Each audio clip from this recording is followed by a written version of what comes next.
welcome back. In this video, we'll be reading another chapter of Out of My Mind by Sharon M. Draper. Chapter 8. For a long time, it was just me, my mom, and Dad, and my goldfish, Ollie.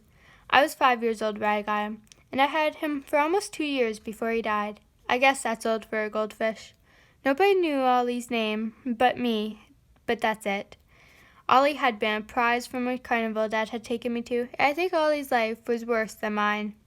He lived in a small bowl on the table in my room. The bottom of the bowl was covered with tiny pink rocks, and a fake plastic log sat wedged in the rocks. I guess it was supposed to look like something from under the sea, but I don't think there are any lakes or oceans that really have rocks that color. Ollie spent all day long swimming around that small bowl, ducking through the fake log, and then swimming around again. He always swam in the same direction. The only time he changed his course was when Mom dropped a few grains of fish food into the bowl each morning and evening. I'd watch him gobble the food, then poop it out, then swim around and around once again. I felt sorry for him. At least I got to go outside, into the store, and to school. Ollie just swam in a circle all day. I wondered if fish ever slept. But any time I woke up in the middle of the night, Ollie was still swimming, his little mouth opening and closing like he was trying to say something. One day, when I was about 7, Ollie jumped out of his bowl. I had been listening to music on the radio. Mom had finally figured out I liked country western station, and I was in a good mood. The music was sounding orangey and yellowish as I listened, and the faint whiff of lemons seemed to surround me. I felt real mellow as I watched Ollie do his thing around and around his bowl. But suddenly, for no reason I could figure, Ollie dove down to the bottom of his bowl, rushed to the top, and hurled himself right out of the bowl.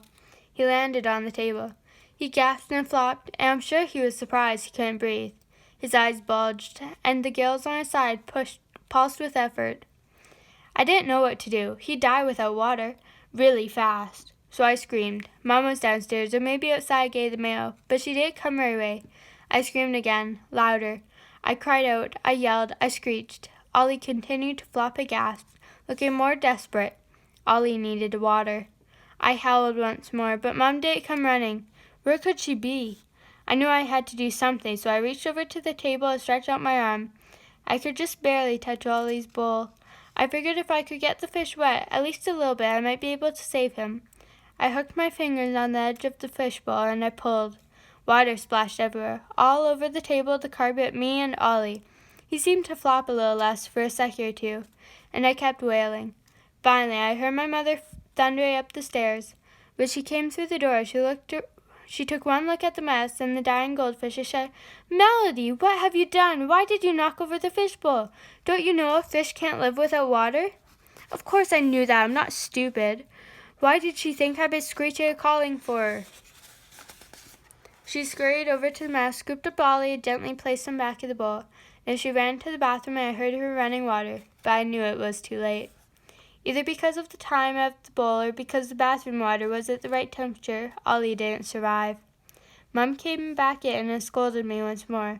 "Your goldfish didn't make it, Melody. I don't get it. Why would you do that to the poor little fish? He was happy in his little world." I wondered if maybe Ollie wasn't so happy after all. Maybe he was sick and tired of that bowl and that log and that circle. Maybe he just couldn't take it anymore. I feel like that sometimes. There was no way I could explain to Mom what had happened. I really had tried to save Ollie's life. I just looked away from Mom. She was angry, and I was too. If she hadn't been so slow, Ollie might have made it. I didn't want her to see me cry. She cleaned up the mess with a sigh and left me with my music and an empty spot on my table. The colors had vanished. It was a long time before I was ready for another pet, but on my 8th birthday my father brought a big box into the house. He seemed to have trouble holding on to it. When he set it on the floor in front of me, out exploded a flash of wriggling gold fun. A puppy! A golden retriever puppy! I shrieked and kicked with joy. A puppy! The clumsy little dog raced around the room, sniffing in every corner. I watched her every move, loving her right away. After exploring every table leg and piece of furniture, the puppy stopped, made sure all of us were watching, then squatted and peed right there on the carpet. Mom yelled, but only a little. And that's when the dog knew she was in charge. She checked out Dad's bare toes, but she stayed away from Mom, who was trying to soak the spot out of the rug with paper towels out of that spray stuff she uses in the kitchen. Finally, the puppy circled my wheelchair around and around, like she was trying to figure it out.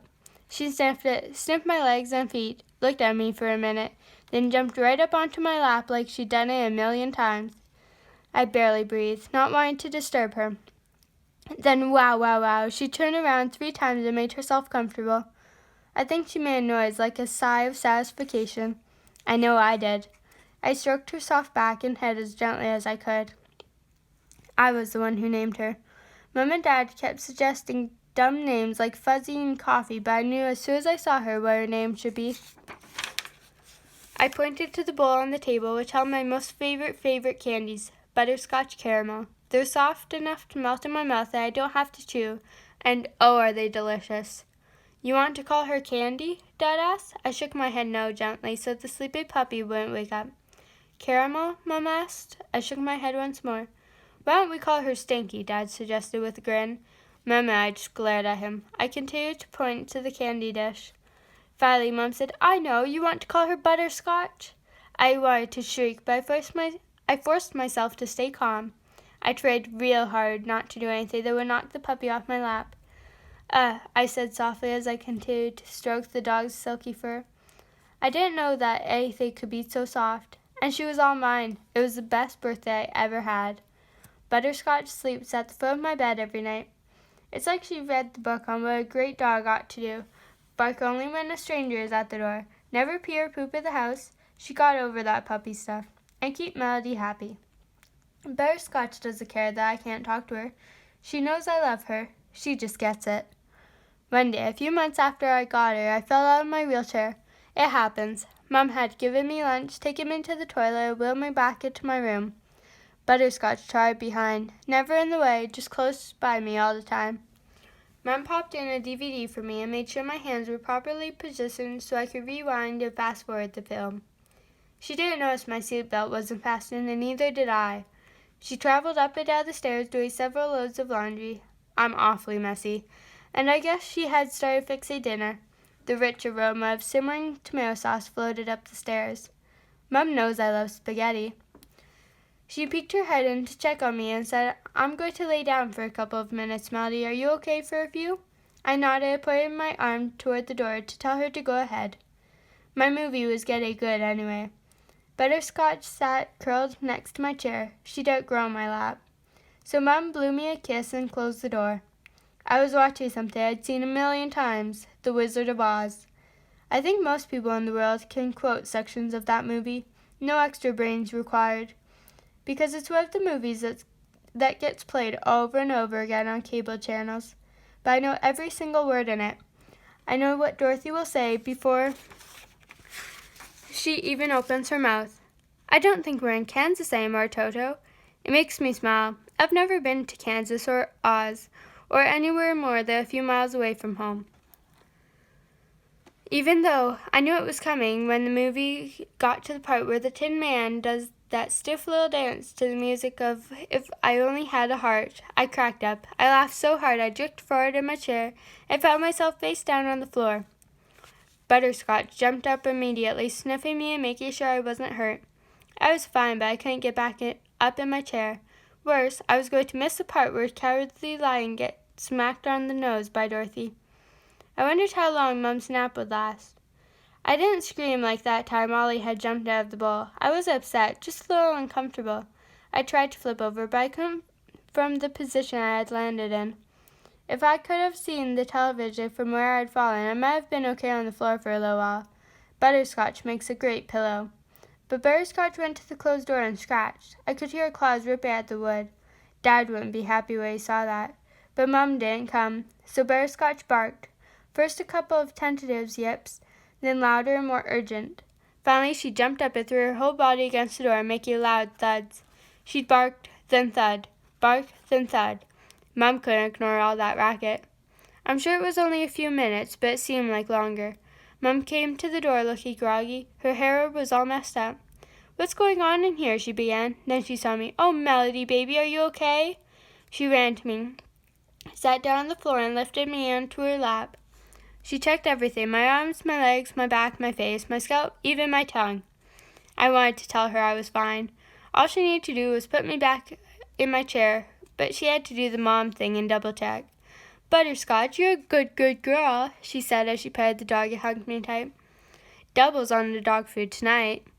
I'm sure Butterscotch would have preferred a nice thick bone instead, but she can't talk either. So both my dog and I get what they give us. Mom carefully put me back in my chair and made sure my seatbelt was latched correctly. Butterscotch curled up right in front of me, making sure, I guess, that if I slid out again, she'd be there to soften the fall. That dog is amazing. Mom restarted the video from the beginning, but somehow that yellow brick road had lost some of its magic glow. Nobody really gets wishes granted by the Great Oz. As I watched, I wondered if I were blown to Oz with my dog. What would we ask the wizard for? Brains? I've got plenty. Courage? Butterscotch is scared of nothing. A heart? We've got lots of heart, me and my pup. So what would I ask for? I'd like to sing like the Cowardly Lion and dance like the Tin Man. Neither one of them did those things very well, but that would be good enough for me. The end. Thanks for watching. Don't forget to subscribe for the next chapter. See you next time.